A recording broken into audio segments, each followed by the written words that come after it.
What is up, bros and broettes? I'm Inkslasher, and today we're going to be looking at Black Ops 4 and Black Ops 3.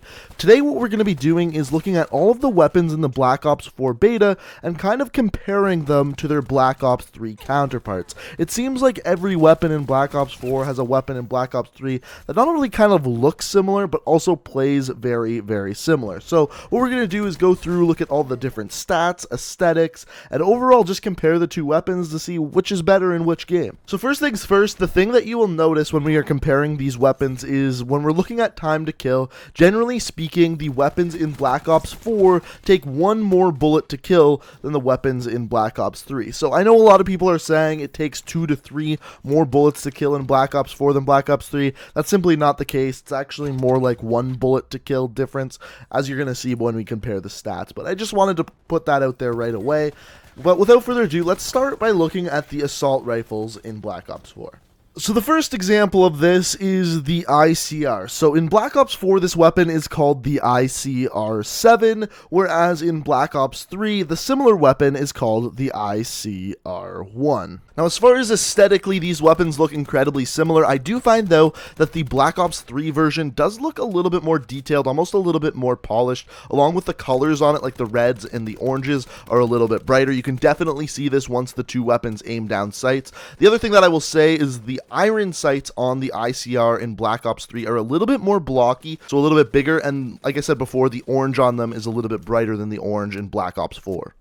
So when it comes down to the stats of these two weapons, once again, they are incredibly similar. Keep in mind, all my Black Ops 4 stats are hand tested, but for the fire rate, we both have a 600 RPM for both weapons, but the bullets to kill is a 5 to a 6 bullet kill for the Black Ops 4 weapon, and a 4 to a 5 bullet kill for the Black Ops 3 weapon. Keep in mind that this is normal because of the extra health in Black Ops 4, but on top of this, there's one other difference, being that the magazine for the ICR-7 in Black Ops 4 is 35 rounds, whereas in Black Ops 3 it is only 30 rounds. So as you can see, these weapons are incredibly similar. So the next weapon we have here is the KN-57, and the weapon in Black Ops 3 that looks and sounds most like this weapon is the KN-44. But truth be told, these two weapons actually don't have that similar of stats, and the weapon that actually has a much more similar stats to it is the KVK-99M. And if I'm being honest, when you look at certain aspects of either gun in Black Ops 3, you can kind of see them both being brought through in the KN-57. The barrel of the KN-57 looks like the KN-44, but the actual magazine of the KN-57 looks like the KVK-99M, which I thought was interesting. So the stats for these two weapons, first of all, the KN-57 has a 552 RPM fire rate, is a 4, 5, or a 6 bullet kill, and finally has a 35 round magazine. Whereas the KN-44 has a fire rate of 625, which is much faster, a magazine of only 30, and is a 3 to 4 bullet kill. So as you can see, very different stats there. However, when we compare to the KVK-99M, it has a fire rate of 555 RPM, which is much more similar, and its bullets to kill are a 3, 4, and 5 bullet kill. And really the only two differences is the KVK has a 30 round magazine, and its first 2 bullets fire at a much faster fire rate, whereas the KN-57 doesn't have that special ability.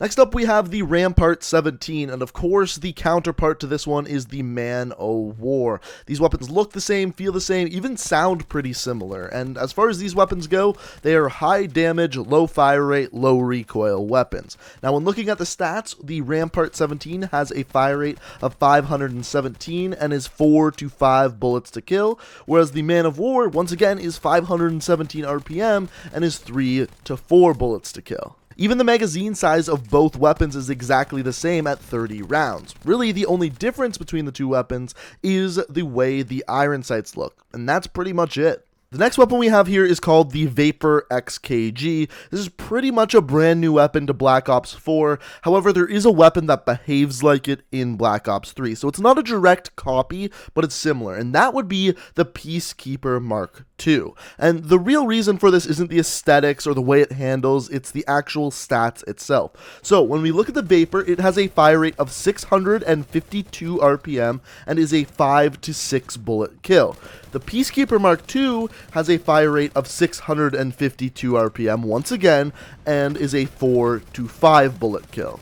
However, between the two weapons, there's definitely a few things that are a little bit different. First of all, the magazine size. The Peacekeeper has a mag of 32 rounds, whereas the Vapor has a magazine of 35 rounds. But to me, the big difference between the two is simply the Vapor has much more recoil than the Peacekeeper Mark II. Now, the final assault rifle we had in the Black Ops 4 beta was called the Maddox RFB, and when I was using this weapon, I really thought there was no other weapon that really compared to it, but upon looking at the stats, the weapon that is the most similar is the HVK from Black Ops 3, which really surprised me, because aesthetically, you look at these two weapons and they're really not that similar. The only two similarities is really the muzzle brakes in both weapons. Now, other than that, when you look at the stats, they're actually incredibly similar. The Maddox has a fire rate of 716 RPM and is approximately a 5 to a 6 bullet kill, whereas the HVK has a fire rate of 722 RPM and is a 4 to a 5 bullet kill. Now, the differences between these two weapons, obviously the Maddox has a 40 round magazine where the HVK is 30, but to me these weapons just don't feel the same. I really can't put my finger on it, can't explain why. I thought maybe you guys could let me know. Why do you think these weapons feel different even though their stats are so similar? Now, moving on to SMGs, the first one we have here is of course the MX9. Now, its counterpart in my opinion looks really not much like it, and that would be the Cuda. The thing with these weapons though is their stats are very similar. First of all, the MX9 has a fire rate of 722 RPM. The Cuda is exactly the same once again at 722. The bullets to kill for the MX9 is a 4 to a 6 bullet kill, whereas the Cuda is a 3 to a 5 bullet kill. And as far as the magazine sizes go, you have the MX9 with a 35 round magazine, and then of course the Cuda with a 30 round magazine. The next SMG is the GKS. In my opinion, this was probably one of the worst weapons in the beta, and this one really doesn't have a good counterpart. The closest fire rate wise is the AK-74U, but really these two weapons don't compare in the rest of the stats, the damage, reload, everything else. So really there's no counterpart to the GKS. Now, stats wise, it has a 646 RPM fire rate, and bullets to kill are a 5 to a 6 bullet to kill. I truly believe that if they want this weapon to be competitive with the other weapons in the game, it needs a 4 bullet kill range. Albeit that range could be very short, but I think it needs some sort of 4 bullet kill range to be competitive with the other SMGs and other weapons within Black Ops 4. Now, the next weapon's an interesting one. It's the Spitfire, and aesthetically and the way the weapon feels, this weapon is identical to the Vesper from Black Ops 3. Stat-wise, it's actually a little bit more similar to the HLX, simply because the HLX has a fire rate of 1,000 and the Spitfire's fire rate is just over 1,000, whereas the Vesper actually has a fire rate of 1,200, so a little bit higher. However, feel-wise, recoil-wise, and aesthetically, the way the weapons look, the most similar weapons are 100% the Vesper and the Spitfire. The next SMG we have here is called the Cordite. Now, this is your stereotypical large magazine size SMG. Stereotypically in a video game, this would be a P90, but as we know, in Black Ops 3, that weapon was called the Weevil. Now, the stats are similar on these weapons, but they don't really go hand in hand, as you're going to see here. So, for the Cordite, it has a fire rate of 798 RPM, and it is going to be a 5 to a 7 bullet kill, whereas the Weevil in Black Ops 3 only had a fire rate of 722 RPM and was a 4 to a 6 bullet kill. And then the final difference between these two weapons is that the Cordite has a 60 round magazine and the Weevil only has a 50 round magazine.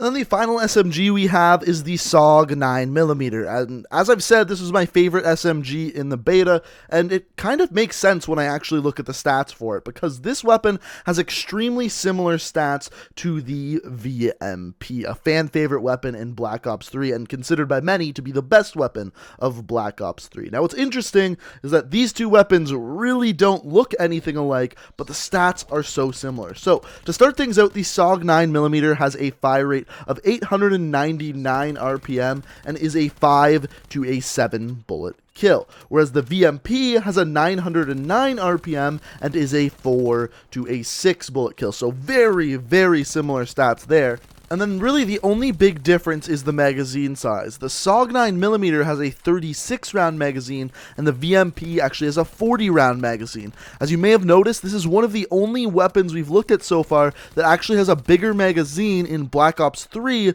than it does in Black Ops 4, which I thought was interesting.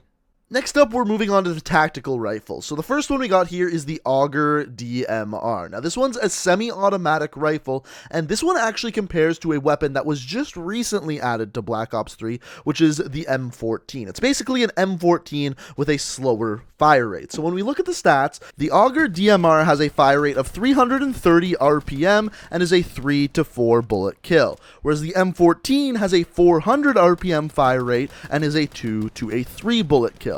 Like I mentioned before, the Auger is basically a slower firing M14. Another similarity between the two weapons is both have the same magazine size of 20 rounds. The next tactical rifle we have is the ABR-223, and really there's no weapon that's a one-to-one comparison with this one, but the most similar would have to be the XR2. Both weapons are 3-round burst weapons, but there's definitely some big differences between the two. The burst fire rate of the ABR is 800 RPM, whereas the XR2 is 857. The burst delay on the ABR is much less than the XR2. In other words, the time between bursts is shorter. And then the bullets to kill are 3 to 4 for the XR2 and 4 to 5 for the ABR, but both weapons do have a 30-round magazine. Now really, neither of these two weapons look the same or feel the same. This is just the weapon that's really the best comparison to the ABR. The final tactical rifle is called the Swordfish, and this one is an interesting one. It's a 4-round burst weapon. If that sounds familiar, that's because a similar weapon, the M8A7, was the same in Black Ops 4. Now, these weapons are pretty similar. The M8A7 in Black Ops 3 had a 1000 RPM fire rate, whereas the Swordfish has about a 1080 fire rate.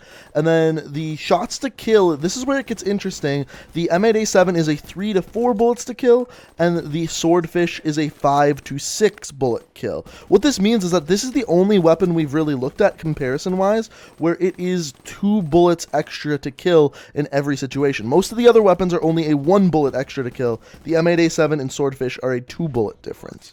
The next weapon is the Titan. This is the only LMG that we got to play in the beta, and it is extremely similar to the BRM. It looks similar and even plays similar.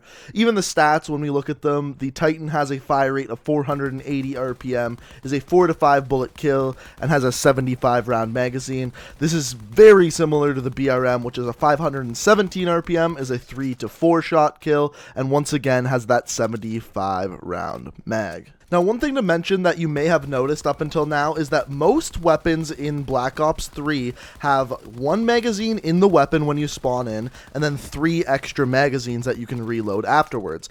In Black Ops 4, each weapon has the magazine that's already loaded into the weapon, and then 2 extra magazines. The BRM and LMGs in Black Ops 3 are the only weapons that only have 2 extra magazines on top of what you spawn in with, whereas in Black Ops 4, every single weapon is simply 2 extra magazines.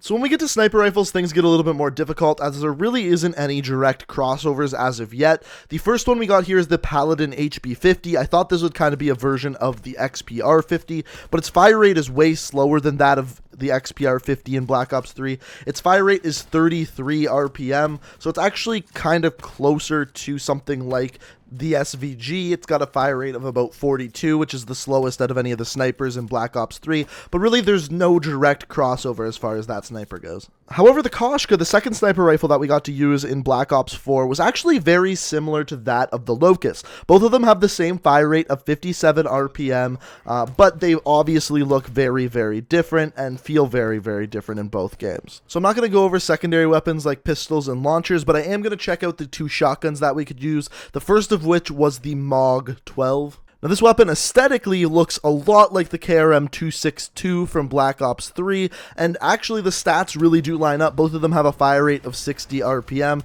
Now, the one thing I'm not 100% sure is how the damage works on shotguns in Black Ops 4, so I'm not going to compare that. The other difference is that the MOG 12 has 4 rounds that you can load into the chamber, whereas the KRM has 8, so double the size. But fire rate-wise and aesthetically, they are both very similar. And then finally, there is the SG-12, and this shotgun looks a lot like the Haymaker from Black Ops 3, but it's not, because this weapon isn't fully automatic like the Haymaker is. It's semi-automatic, and it doesn't fire as fast or deal as much damage as the Brecci, which was semi-automatic in Black Ops 3. It's kind of like right in between the two at about 225 RPM. So all in all, this weapon looks like the Haymaker, but behaves like no shotgun we've seen before.